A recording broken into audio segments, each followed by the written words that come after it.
He was the most important man in the New Testament. Siya ang usa ka importante kay nga tao diri sa bag-ong tugon. Now, some things about Paul that to me you need to know. Nay mga butang ni Pablo nga kinahanglan ka makatuon. Paul was the most educated man. Si Pablo usa ka edukado kaayo nga tao. He also was the most zealous Jew. Og siya pod ang usa ka zealous kaayo nga Hudiyo. He was educated by, we've talked about this before, but we'll just mention it, by a man named Gamaliel. Here's his picture. Gamaliel was considered the best teacher of the Old Testament mentioned in the Bible. Si Pablo, siya usa ka edukadong kay nga tao tungod kay siya naka-eskwela sa usa ka maestro nga si Gamaliel, nga sikat pud kaayo nga maestro diri sa Biblia. And if you could say that you sat, listen to the phrase, you sat at the feet of Gamaliel. Kung ikaw makahibalo sa usa ka pulong nga ikaw naglingkod sa tiilan ni Gamaliel, that was a very profitable education. You were considered very well educated if you had sat at the feet of Gamaliel. Kung ikaw naignan nga ikaw naglingkod diha sa tiilan ni Gamaliel, ikaw usa ka tawo nga edukado pag-ayo. Inilakay kang edukado tungod niya ng pulong. I guess tonight you're sitting at the feet of Sutek. Siguro karong gabi una kamo naglingkod sa tiilan ni Pastor Sutek. No big deal. But these are some pictures of Paul. Pero mao kining mga hulagway ni Pablo. Pick out one you like. Pamili ilag isa sa inyo ha. Or get your own. Or magkuha mog inyo ha. I like this one here because it shows his chains. Ganahan siya diri nga hulagway tungod kay nakit-an ang kadena. And he taught several men while sitting in prison in chains. Og siya nagtudlo og mga kalalakinan sa diha nga siya na dito sa prisuhan nya gikadinahan.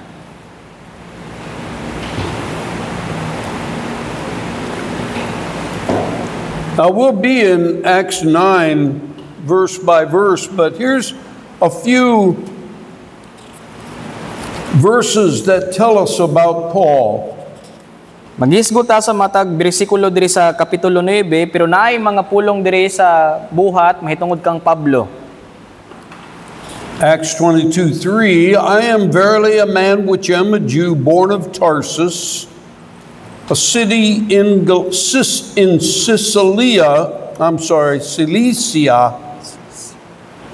yet brought up in this city at the feet of Gamaliel.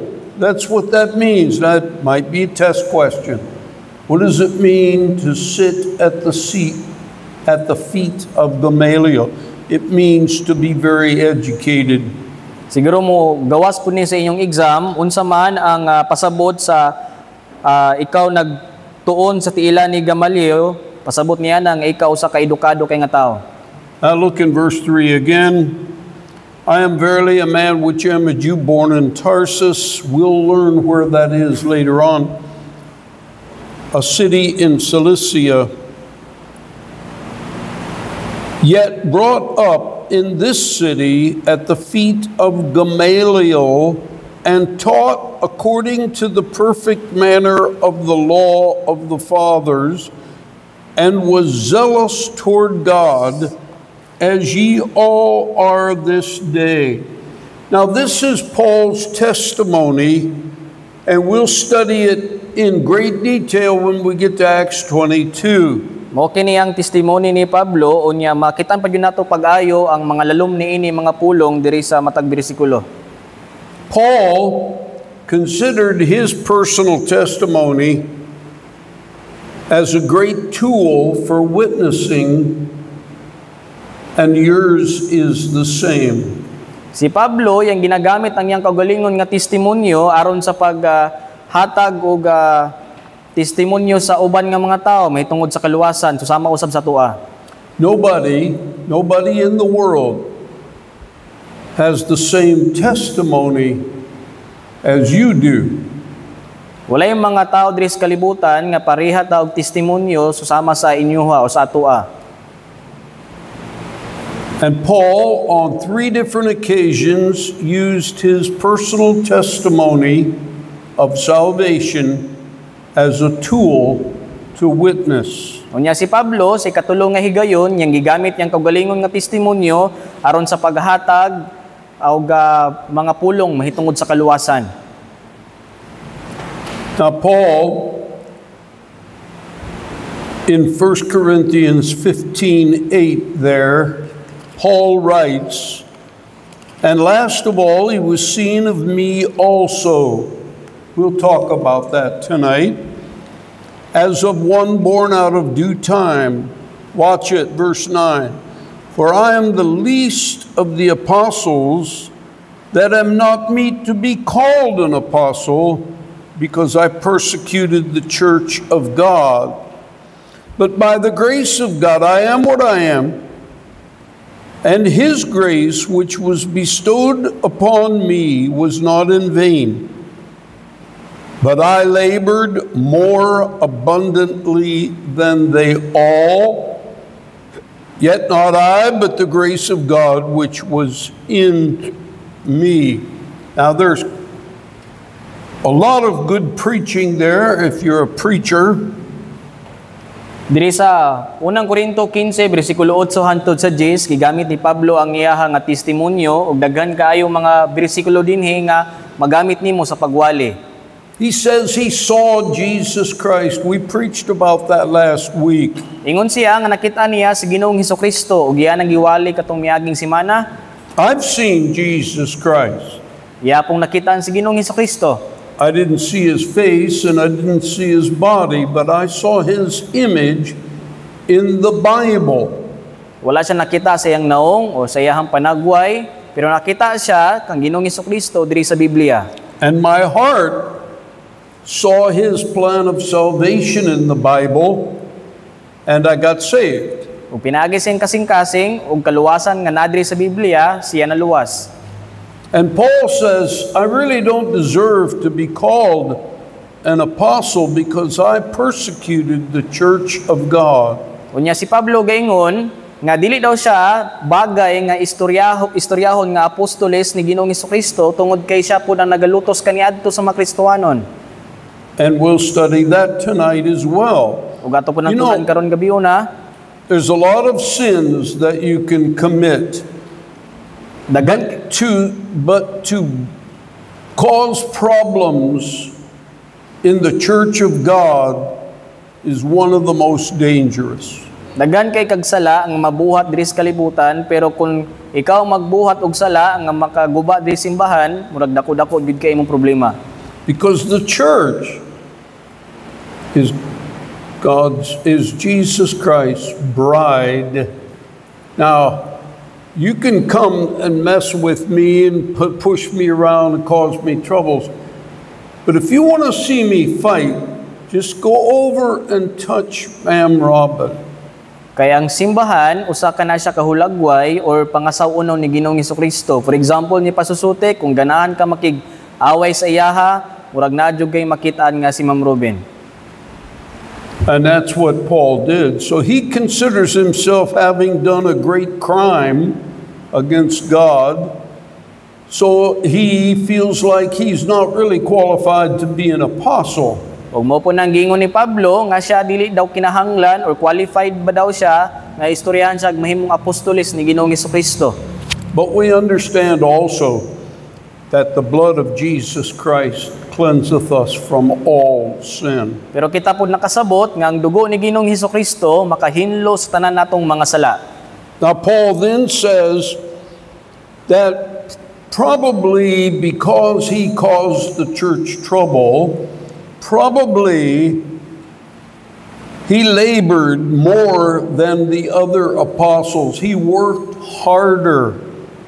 Ug sa iyang kaugalingon nga hunahuna, tungod kay siya nakagubot kaniadto sa mga simbahan, siya pod ang naningkamot pag-ayo, naghatag og mga buluhaton pag-ayo para sa simbahan. And Paul was ready, willing, and able to give the gospel to the Gentiles. Og si Pablo yang gibuhat yang makaya para sa paghatag sa kaluwasan ngadto sa mga hintil. Now, if you've been with me from the beginning, you'll know that Acts is a transition book. There are many changes that take place in the book of Acts. Kung nakadiri katong miagi nga naghisgota nga ang libro sa buhat daghan kini og kausaban. One of those changes is how God deals with the Gentiles. Ang usa sa dako kay nga nausab diri nga mao ang pagdeal sa Ginoo, pagbuhat sa Ginoo sa mga hintil. At the beginning of Acts, there were only Jews. Then Gentiles began to become Jews. They were proselytes to Judaism.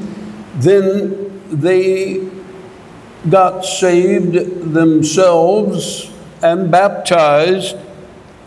Sa sinugdanan sa buhat na mga Hudiyo, hantod na mga hintil nga nagpaka-Hudiyo, gibautismuhan sila hantod sa pangkristohanon. And the apostles really didn't know how to handle that. Unya mga apostoles wala sila kabalo paon sa kini ilihokon. Because they were jealous and they didn't want their Jewish Messiah to be offered to the Gentiles. Ug katong mga apostoles nga mga Hudiyo, dili sila ganahan nga katong ilahang Misaya nga Hudiyo mahatag didto sa mga hintil. And the apostles had to grow in learning that God wanted the gospel to go to the Gentiles also. Unya mga apostoles, kinahanglan usab makatuon nga ang Misaya kinahanglan usab moadto didto sa mga hintil. And so they changed. Through the book of Acts, they changed on how God dealt with the Gentiles. And now, God gives the Gentiles their own apostle. Ug diha nagsugod nga ang Ginoo nagpamuhat usab o nagpakilabot usab sa mga hintil ug tungod niana ang Ginoo naghatag og kaugalingon nga apostoles para sa mga hintil. Look in Romans 11:13 or look on the screen. For I speak to you Gentiles, inasmuch as I am the apostle of the Gentiles, I magnify mine office. Now, you don't realize how important it was for Paul to say that. Siguro wala ka nakahibalo unsa ka nakaimportante sa pagistorya ni Pablo niya ng mga pulonga. For most of this time, since the beginning of the book of Acts, none of the apostles would even speak to a Gentile or touch them. In fact, they spit when they said the word Goye, Gentile. They would watch. They would Goye. And that's what they thought of them. So they didn't want the gospel to go to the Gentiles. But here comes Paul. And Paul says, I am an apostle to the Gentiles. Unbelievable. Ug sugod pa diri sa buhat, daghan kay mga apostoles nga mga Hudiyo, dili sila ganahan moadto sa mga hintil kay kung makadungog sila hintil para sa ilaha murag iro ilaha lang luwaan. Unya karon nakahibalo sila nga nay usa ka apostoles nga si Pablo gihatag sa Ginoo para sa mga hintil, unya dili sila makatuo. So you see how far we've come in these changes, and by the time we get to the end of the book of Acts, you get saved the same way, and you get baptized, and you become part of the church, and you get all the blessings of God, whether you're a Jew or a Gentile. Unya kun imong makit-an diri daghan kay mga kausaban na nahitabo diri sa buhat nga libro, unya nakita nato ang kaluwasan pinaagi ni Ginoong Hesukristo, ikaw magadawat sa kaluwasan, unya nay mga regalo ug mga butang pa nga madawat nimo sa Hudiyo man ka or Hintil. I go to Galatians chapter 1. Galatia 1.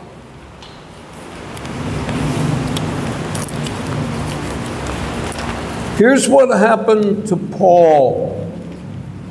Mao kini nahitabo kang Pablo. Paul got saved in Acts chapter 1, or in Acts chapter 9, and we'll study that in just a moment. But as soon as he got saved, he got a private Christian education. Si Pablo naluwas diri sa Buhat Kapitulo 9, pero si Pablo usab naapod siya private or yang kaugalingon nga edukasyon. Look in Galatians 1 and verse 15. Galatia 1:15. But when it pleased God, who separated me from my mother's womb and called me by his grace, to reveal his Son in me, that I might preach him among the heathen, immediately I conferred not with flesh and blood, neither went I up to Jerusalem to them which were apostles before me. Watch it. But I went into Arabia and returned again unto Damascus. Then after 3 years, I went up to Jerusalem to see Peter and abode with him 15 days. So Paul went to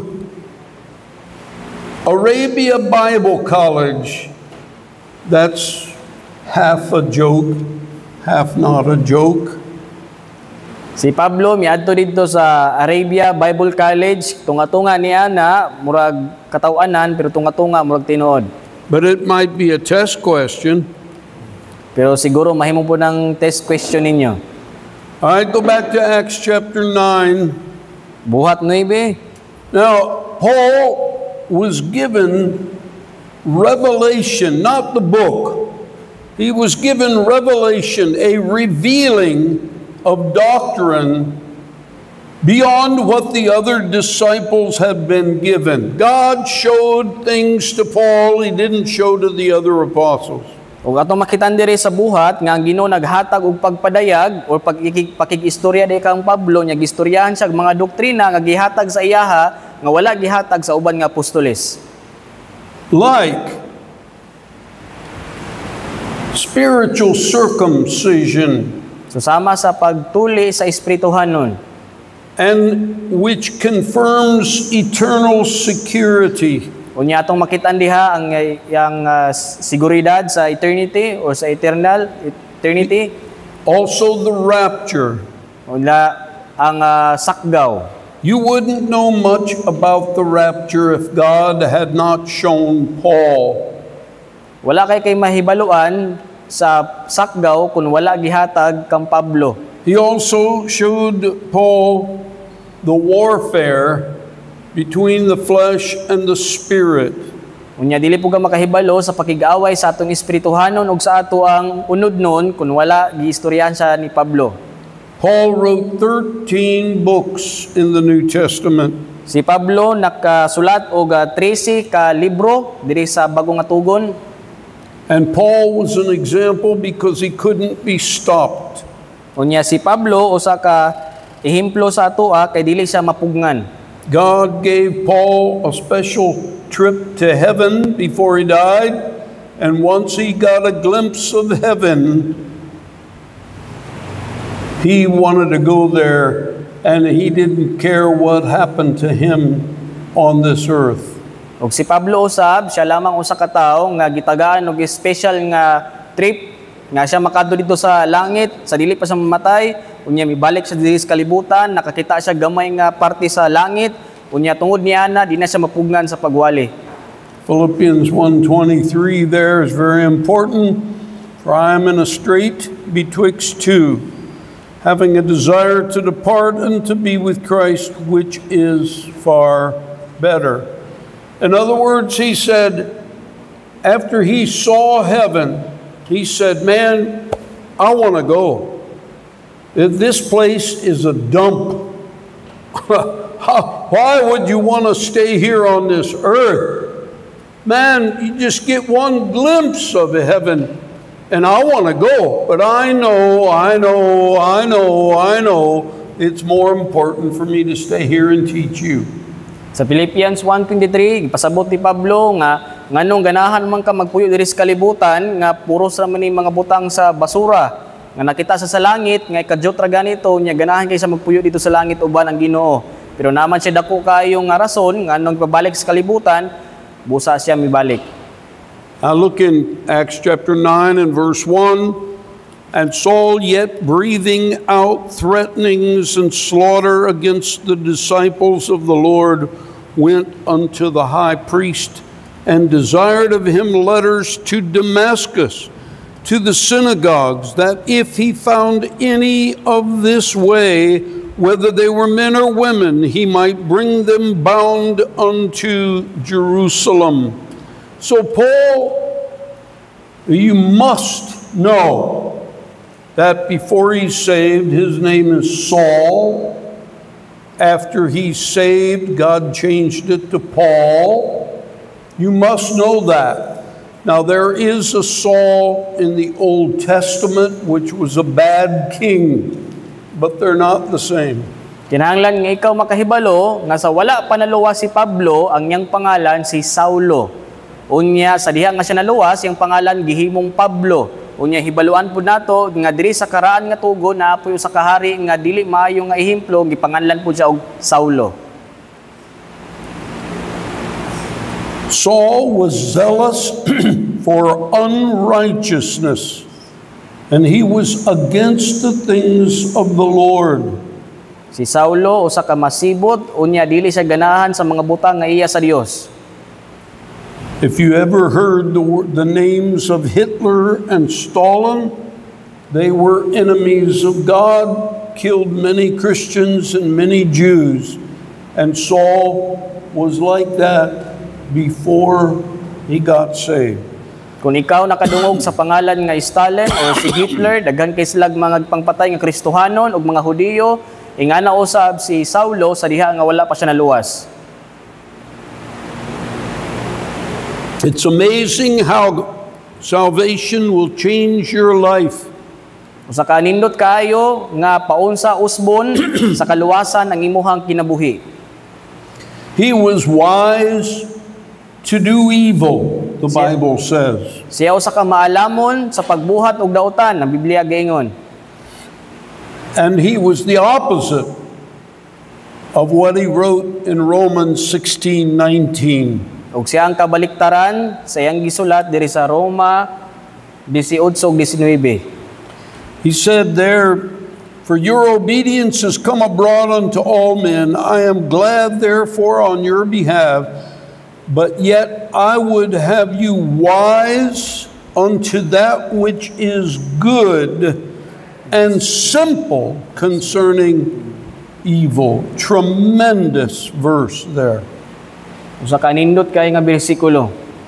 Now, that's what you should strive to be in your life, is very wise to do good. And the only way you can figure out how to do that is from this book. Kinahanglan nga mao po na atong ipugos atong kaugalingon nga mahimutang maalamon sa pagbuhat og sakto para kita makabalo niya na kinahanglan makatuuntan ini nga libro.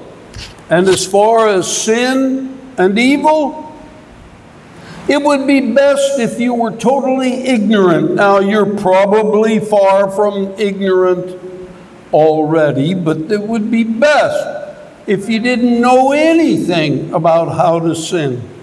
Kung ikaw usa ka tawo nga wala pa nakahibalo sa pagpakasala, unta nga magpabiling kang nga ignorante niya na kabalo siya nga ang uban nga sala dili ta ignorante, pero unta nga sa mga uban nga sala mahimutang ignorante wala ta kahibalo niya na. If anybody's going to laugh at me, I would rather they laugh at me because I don't know how to sin, rather than to laugh at me because I believe the Bible. Kung naamay mukatawa sa iyaha, unta nga mukatawa sila tungod kay wala siya kabalo, paunsa siya magpakasala niya ng asala, kaysa makaingon sila nga wala siya nakaibalo, nakahibalo sa Biblia. I never took dope or drugs in my whole life. Sa iyang, Never, not once. sa iyang experience, wala siya nakatilaw niya ng marijuana or niya ng droga. If you handed me a pill that was drugs, I might say, what is this, an aspirin? Is it if I have a headache or something? Kung tagaan siya og ganang tambal nga droga, makaingon siya nga unsa man ni siya, tambal ni siya, wala siya kabalo niya na. If you gave me some Tanduay and I drank it, I would say, why would any idiot drink that stuff? It's terrible. Kung tagaan nimo siya og tanduay nya imnon din niya, siguro makaingon gyud siya nga kinsa man buang-buang nga moinom niini nga ilimnon nga pait man kayo. And you would have fun laughing at me, and I would enjoy every second of it. Siguro magkatawa ka sa iyaha pero mao po na iyang ibuhat sa imo. What you want to be in your life is wise to do evil and simple wise to do righteousness and simple concerning evil. Kinahanglan nga ingani pud ta, mahimo ta nga maalamon sa pagbuhat og sakto ug mahimo pud ta og ignorante sa pagbuhat og sala. Now look in Acts chapter 9 and verse 3. Now Saul is on a journey to arrest people that believe in the Lord Jesus Christ. Nini nga higayon, si Pablo nagaadto siya sa mga lugar kayang pangdakpon ang mga tao nga nagatuo ni Ginoong Hesukristo. If you lived at that time and Saul came to CDO, if he found us studying the Bible and the New Testament about Jesus Christ, he would arrest us all and persecute us for trusting in Christ. Kung buhi pa ta kaniadto, unyan mianhi si Pablo kaniadto diri sa Cagayan de Oro nya masakpan tayo niya, yatang dakpon tungod kay kita na ipagtuni Ginoong Hesukristo. So look in verse 3, and as he journeyed, he came near Damascus, and suddenly there shined round about him a light from heaven.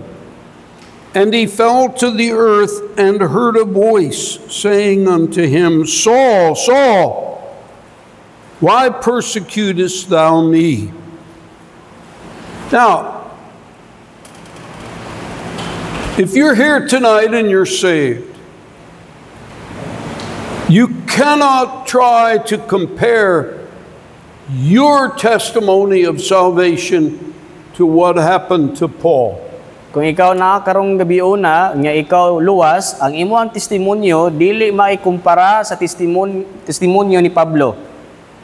Paul's salvation was unique. In other words, God designed that for Paul. He has something else designed for you.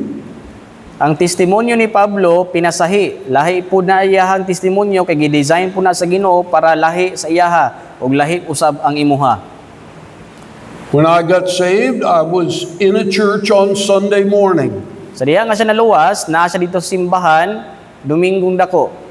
I heard the gospel, but I'd heard it 10,000 times before.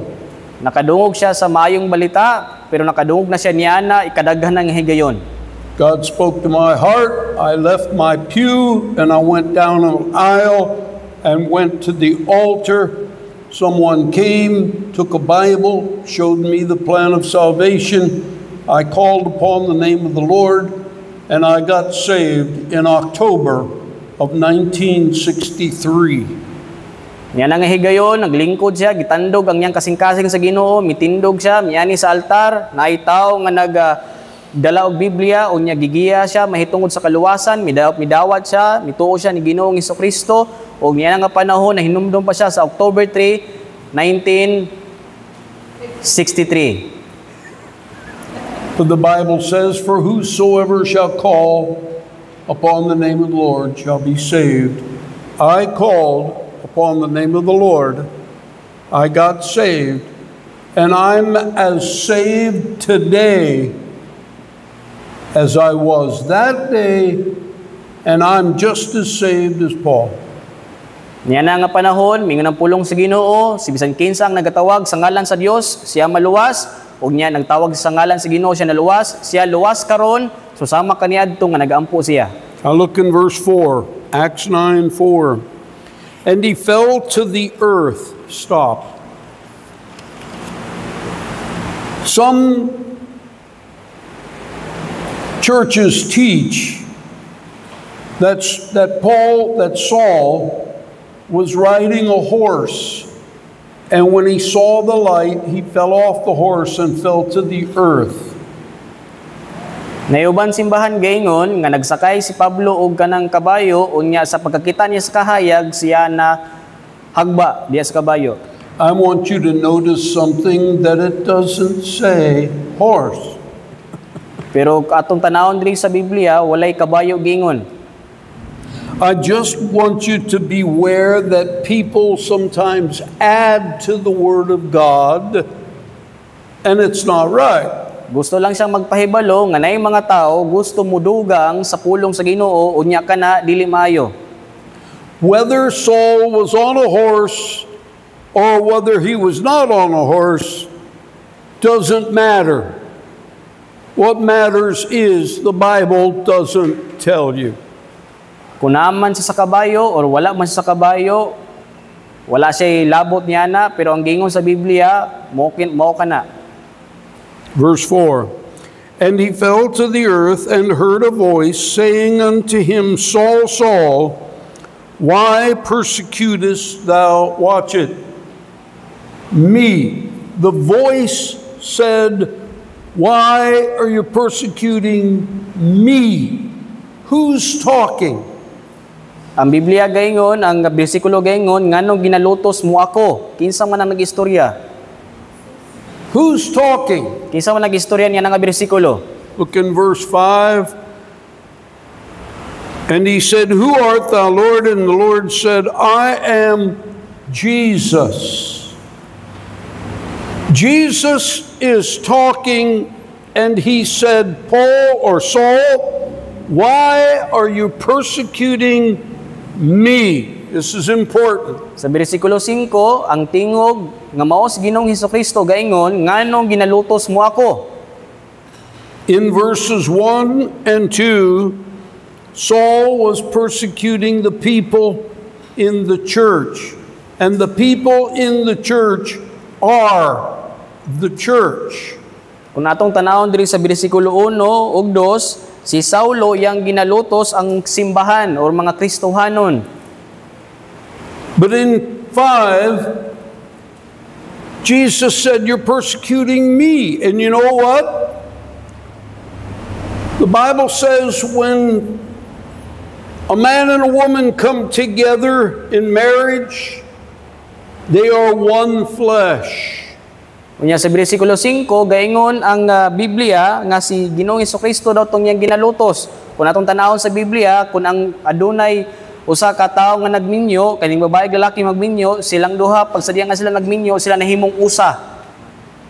And that's true when you get saved. You're joined to Jesus Christ. You are the bride of Christ because you're part of the church. Og tinuod po na diri sa Biblia, sa diha nga ikaw naluwas, usa na pug ka diha ni Ginoong Hesukristo, nya ikaw naapil diha sa lawas ni Kristo or ang simbahan.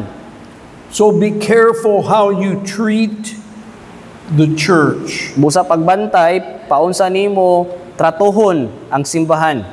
Because the Bible says God takes it personally. Kaya And when you treat the church wrong, you're treating Him wrong. Kaya ang Biblia gaingon, personalon jud kini ni Ginoong Hesukristo, kung imong itrato og dili maayo ang simbahan, tratuhon po ganyag dili maayo. Look in verse 5. And he said, who art thou, Lord? Now, notice, He uses the word Lord, but he's simply asking who this is. It's important to understand this. Si Saulo nagagamit siya og pulong nga Ginoo, pero kining pulong nga Ginoo nakikistorya lang siya kay nangutana siya kinsa man ang nagistorya sa iyaha. Now look at verse 6. And he, trembling and astonished, said, Lord, what wilt thou have me to do? Now there's difference there. The first one is simply a question, who art thou, Lord? Nay mga kalainan niya na, ang una nga pag-istorya niya may tungod sa Ginoo, nangutana siya, kinsa ka man Ginoo? And the second is a commitment to somebody that he chooses to call Lord. Unyang ikaduha, usa ka na ka commitment kung kinsa man yang tawagon nga Ginoo. And why is that important? Looking on the screen or in your Bible, 1 Corinthians 12:3. Importante kay kana ug aton basahan diri sa unang Korinto 12:3. Wherefore I give you to understand that no man speaking by the Spirit of God calleth Jesus accursed. Watch. And that no man can say that Jesus is the Lord but by the Holy Ghost. Now, why is that important? Because that's where Paul got saved. Right there. Nganong importante man kay kana tungod kay diha dapita naluwas si Pablo. Read verse 5 again. And he said, Who art thou, Lord? And the Lord said, I am Jesus whom thou persecutest. It is hard for thee to kick against the pricks. And in verse 6, and he trembling, look, I'm going to tremble. Siya nagkurog. He's really, really scared. Siya nahadlok pagayo. And he, trembling and astonished, said, watch it, Lord. No man calleth Jesus Lord, but by the Holy Ghost. Siya nagkurog pag-ayo, unya walay tao nga makaingon og Ginoo diha kang Ginoong Hesukristo apan pinaagi sa balang espiritu. Now read verse 6 again. And he, trembling and astonished, said, Lord, what wilt thou have me to do? This is pretty phenomenal because he just got saved. Unya dili kay katuuhan tungod kay nini nga panahon bag-o ra siya naluwas. And he wants to do something for the Lord. Unya ganahan din siya magbuhat sa mga buluhaton para sa Ginoo. This is not normal. Most of the time you have to fight and push and encourage and teach and push again to get a Christian to do anything for the Lord. Kaya uban mga Kristohanon, dili pareha ni Pablo, kaysa diha nga siya nakahibalo sa Ginoo, ganahan siya diretso mga lagad, pero uban Kristohanon, kinahanglan pa nimo pugson, kinahanglan pa nimo tukloron, kinahanglan pa nimo encourage para mga lagad sa Ginoo. But Paul gets saved, he says, Lord, this is how long it took. Count the seconds. He says, Lord, what wilt thou have me to do? What do you want me to do? Unya na nga panahon, bilang nga mga segundo, mingon si Pablo nga, Lord, unsa akong angay buhaton? Now, it'll preach, and it's very interesting. And I have a message right here in my Bible called Paul was the two-question Christian. Unya, pwede po kini mawali, unya na siya gibutang sulat diri sa iyahang Biblia nga si Pablo nangutana lang og duha ka kapangutana. You can read Paul from here to the end of Hebrews, and you'll only find Paul asking God in his lifetime, he asked him only 2 questions. Kung imong basahon ang kinabuhi ni Pablo diri sa buhat hanto diri sa Hebrehanon, ikaduha lang ka makita nga si Pablo nangutana diha sa Ginoo. Easy preaching. Look up here just a minute. Dali ra He kay said, kini Lord, wali. who are you? Then he said, Lord, what would thou have me to do? And Paul never asked another question. He never said why. He never said how. He said, who are you? What do you want me to do? I'm going to go do it. And that was the end of Paul's conversation with the Lord. Now he prayed a lot and that, but he never asked why. He never said, yeah, but what about? He never argued with the Lord. He just asked him 2 questions and it settled everything. Kaya sa kinabuhi ni Pablo, nangutana si Pablo og ikaduha, mingon siya, Ginoo, kinsa ka? Ug ang ikaduha, Ginoo, unsa kung angay buhaton? Wala siya nangutana diya sa Ginoo, wala siya nangutana kung unsa ang mga butang, wala siya nagpangutana kung nganong unsay nagapanghitabo. Apan sa diha nga siya nangutana og ikaduha ra ka buok, wala na siya nangutana og balik diya sa Ginoo, unya siya na settle pagayo kung kinsa ang Ginoo ug kung unsa ang angin niyang buhaton. Now, in your short time of being saved, I guarantee you've already asked the Lord 1,000 questions. Siguro sa atong pagkakristohano nangutana ta og gikadaghan diha sa Ginoo. And when I teach and preach this, I say the reason why Paul only asked 2 questions Ang rason nganong ikaduha lamang nangutana si Pablo diha sa Ginoo is because if you can get these 2 questions settled, you really don't ever have to ask him anything again. Kay kung ikaw na settled na pag-ayo or nakabalo na pag-ayo kung unsay imong gipangutana nini nga pangutana sa duha ka buok, di na ka kinahanglan mangutana pagbalik sa Ginoo. And when I teach it, I say, when you find out who the Lord really is, Kay kung ikaw nakahibalo pag-ayo kung kinsa man ang Ginoo, I mean, the Lord created heaven and earth. He created your heart. He can answer your prayers. He's the most powerful being in all of the universe. ang Ginoo nga ikaw nakahibalo nga siya nagbuhat sa langit ug sa yuta, siya nagbuhat sa imong kasing-kasig hunahuna, iyang gitubag imuhang mga alampuanan ug mga butang nining kalibutana. When you settle it in your heart who He really is, then you ask Him, what do you want me to do? And He tells you. If you ever have another question, then you need to go back to the first question, who is the Lord?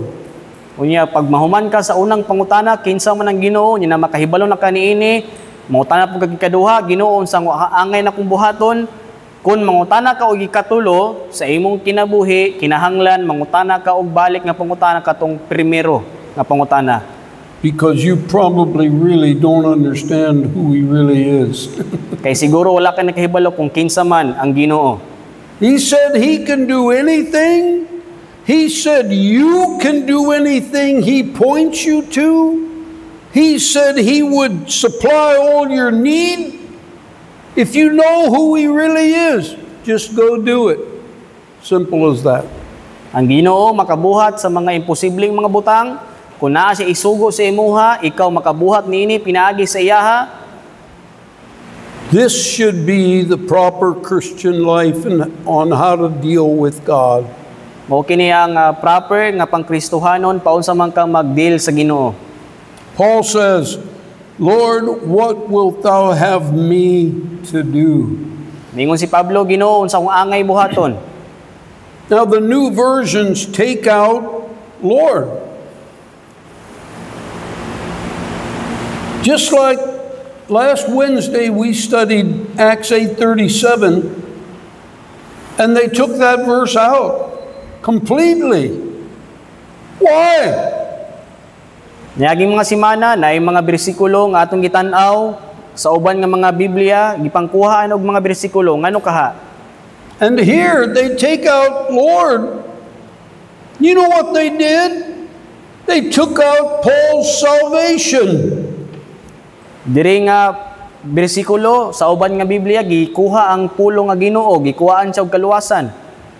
Because that's how he got saved, by saying Lord. Kay diha ka makahibalo kung ikaw luwas pinagi sa imong pag-istorya diha sa Ginoo ngig pangalan nimo og Ginoo. Romans 10:13 says, "For whosoever shall call upon the name of the Lord shall be saved."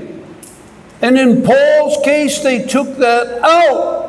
So they removed his salvation. Sa Roma 10:13 mingon ang pulong sa Dios nga si bisan kinsa ang nagatawag sa ngalan sa Ginoo siya maluwas. Apan sa uban nga bersikulo gikuhaan ang iyang pulong nga Ginoo, gikuhaan siya kaluwasan. I would hate for me to get up and give my testimony of salvation in somebody's pulpit and then have them come behind me and say what he really meant to say was, and then change my salvation. I would be angry at that. Maglagod siya pagayo kung siya siguro magtindog sa usa ka pulpito unya maghisgot sa iyang kaluwasan unya nay tawo mo usab sa iyang gipang istorya unya iyang giingon nga ang pulong nga Ginoo dili to sa maong Ginoo yang pasabot masuko siya pagayo. Your testimony of salvation is very personal. Kaya ang imong testimonyo sa kaluwasan personal ra kay na. My father wrote a love letter to my mother just before he died. They were married 54 years. Ang iyahang papa nagsulat og love letter sa iyang mama sa wala pa siya namatay. 54 sila ka tuig nga nagminyo. That letter was precious to my mother. How mad would she be if someone took it and blotted out something and rewrote it the way they wanted it? Not acceptable. Kung katong nga letter or katong nga sulat nay mga tawo magyaga-yaga iriso ng uban nga mga pulong unya ilisan siguro ang iyang mama maglagot pagayo. How do you think the Lord feels about that? Butang ta lang ang Ginoo unsa kaha ang iyahang kuan kasing-kasing niya na. You better just believe it and leave the rest of it alone. Siguro kinahanglan nato kinituuhan unya ang uban ato lang pasagdan. Now go to verse 7. And the men which journeyed with me stood speechless, hearing a voice, but seeing no man. All right, so in Paul's salvation, he's walking along. He sees a bright light. He hears the voice of the Lord, and the men with him hear something, but they don't understand what it is. Some of them think it's thunder.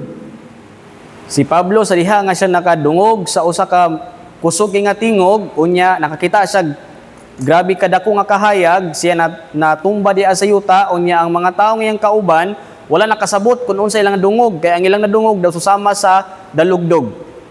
Now look in Acts 22 and verse 6, Acts 22:6. This is the same story, but it's Paul's testimony of salvation. Verse 6, 22:6, Acts. Buhat 22, bersikulo 6. And it came to pass that as I made my journey and was come nigh unto Damascus about noon, suddenly there shone from heaven a great light round about me. And I fell unto the ground and heard a voice saying unto me, Saul, Saul, why persecutest thou me? And I answered, Who art thou, Lord? And he said unto me, I am Jesus of Nazareth, whom thou persecutest. And they that were with me, watch it, and they that were with me saw indeed the light, and were afraid, but they heard not the voice of him that spake to me. So they heard something, but they didn't hear the voice of the Lord Jesus Christ clear enough to know what that was all about. Nakadungog sila, unya kita sila kang Pablo, apan ang mga sundalong ngayang mga kauban, wala kay nakaklaro kung unsa man yun ang giistorya sa Ginoo diha kang Pablo, apan nakadungog lang sila og tingog. Now in verse 8, notice that the Lord carefully and specifically arranges all the necessary events. In verse 8, here are the specifics, and God gives them to Paul before even he asks. Mao kini ang mga pulong nga specific kay nga gihatag sa Ginoo kang Pablo sa diha nga wala pa sa nangayo niini.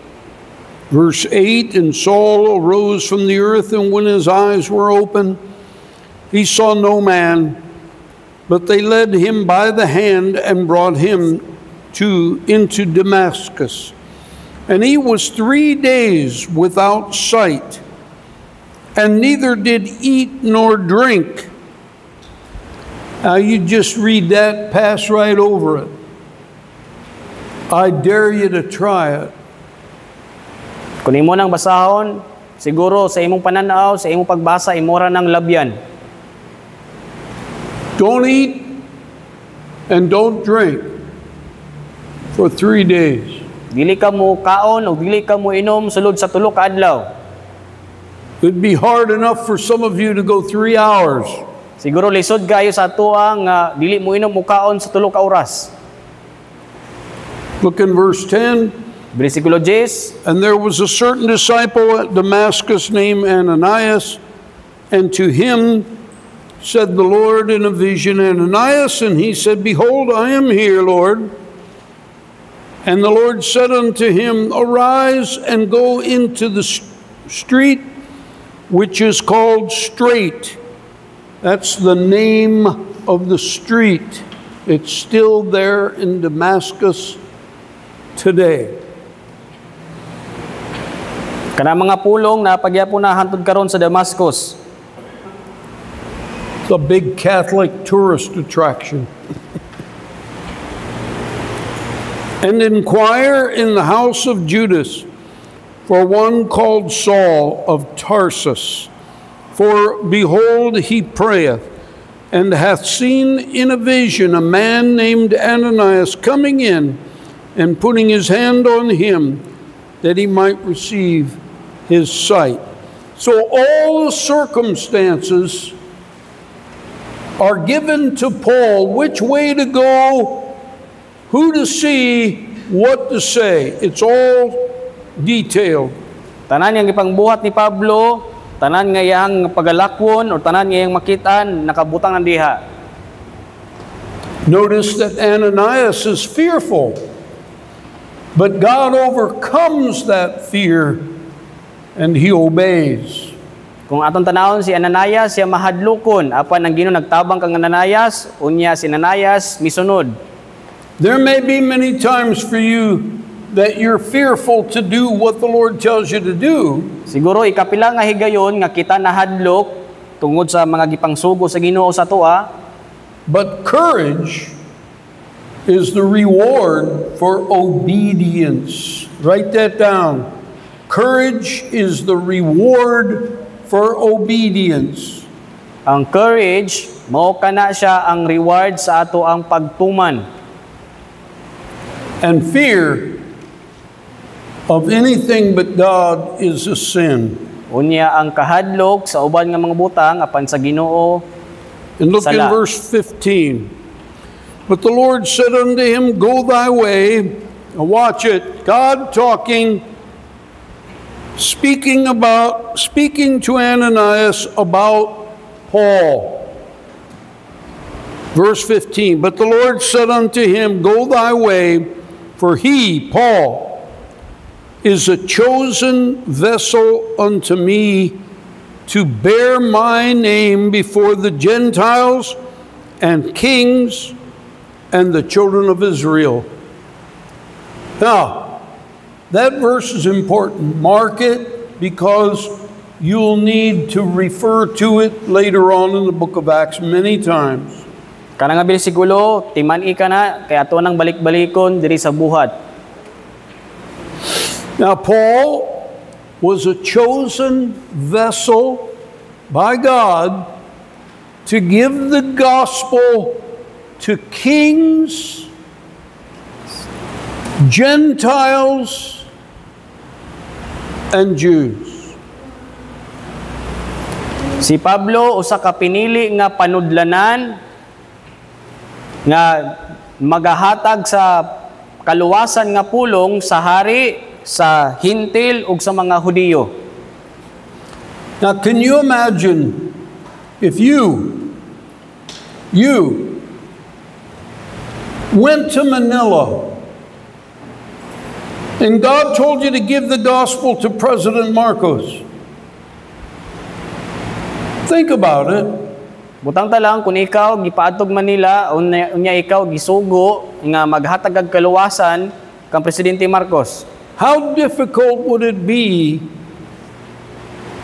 for you to get the opportunity to go and actually speak to President Marcos and give him the gospel?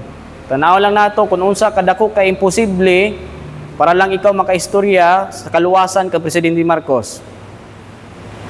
Would be very hard. Siguro lisod kayo. And yet God told Paul when he started his ministry, he said, "You will speak the gospel to Gentile kings." Apan si Pablo gistoryahan sa Ginoo nga ikaw magwali sa mga hari nga mga Hintil. And he did. Ug siya nakabuhat niya na. In the end, it cost him his life. But he fulfilled his ministry, and God gave him opportunity to preach the gospel to Gentile kings. Ug sa katapusan niyang mga adlaw, nakuha ang iyang kinabuhi tungod niya na nga higayon, apan siya nakawali sa mga Hintil nga mga hari.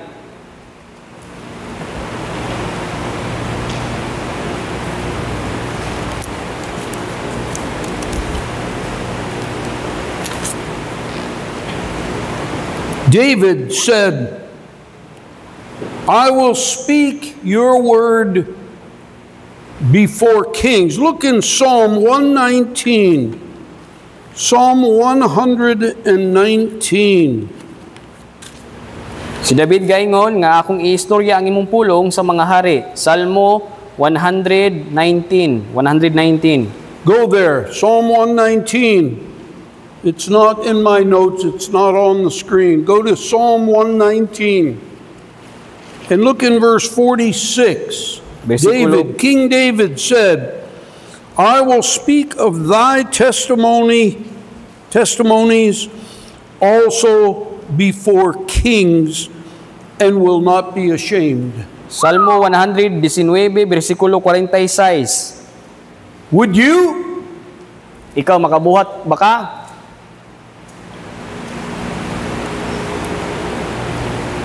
Paul got to speak the gospel to 3 different kings. Si Pablo nakaistorya siya sa pulong sa Ginoo sa lahi-lahi nga mga hari, 4 ka buok ka hari. 4 different kings. 4 ka lahi-lahi nga hari. Daniel spoke to 4 different kings, gave them the word of God. Si Daniel usab nakaistorya sa mga 4 ka lahi-lahi nga hari, pinaagi sa pulong sa Ginoo siya nakikistorya. Jeremiah spoke to every king of every kingdom in the world. Si Jeremiah usab, siya nakig-istorya sa lahi-lahi nga mga hari, sa lahi-lahi nga mga nasod sa tibuok kalibutan. And he gave them the message of God that God had given him. Think of that. Unya sila nagahatag sa mensahe sa Ginoo nga ang Ginoo naghatag niya kanila. Turn to Jeremiah chapter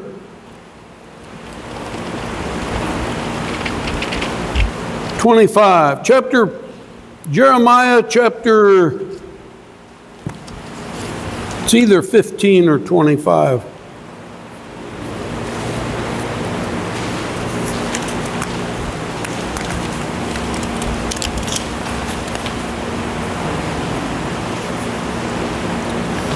25. Jeremiah 25. Look at this. Jeremiah 25.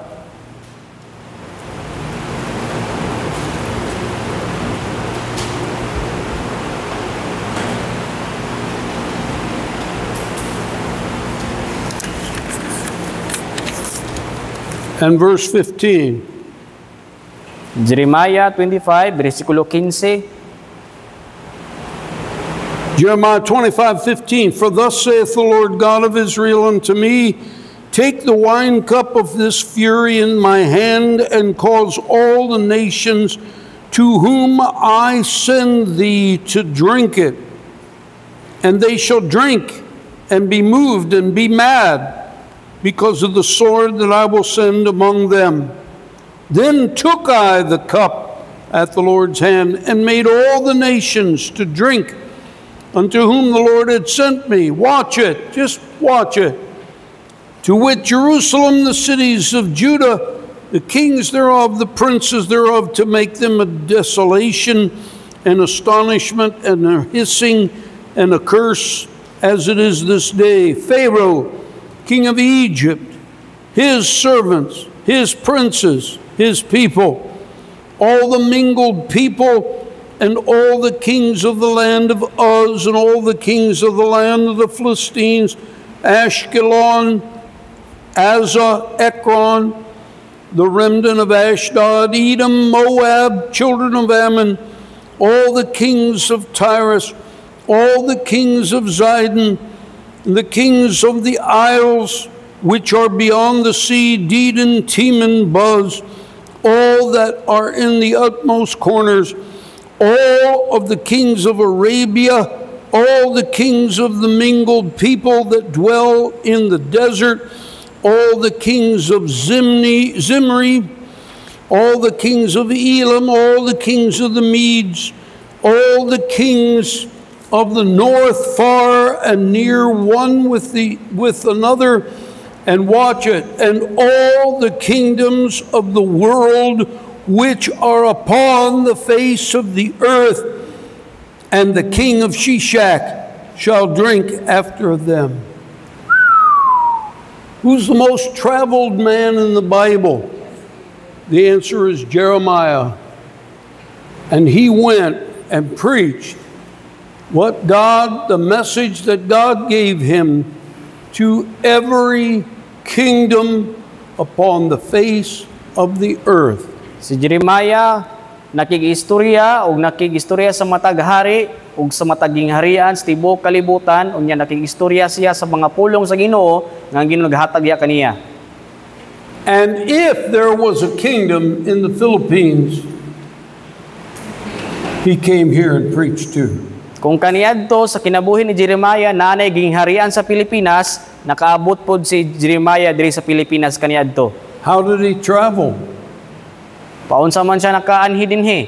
How did he get the opportunity to speak to all those kings? Paunsa man siya nakakuha og mga oportunidad sa pag-istorya sa tanan mga hari? God opened the door. Ang Ginoo nagaabli sa mga pultahan. Amen.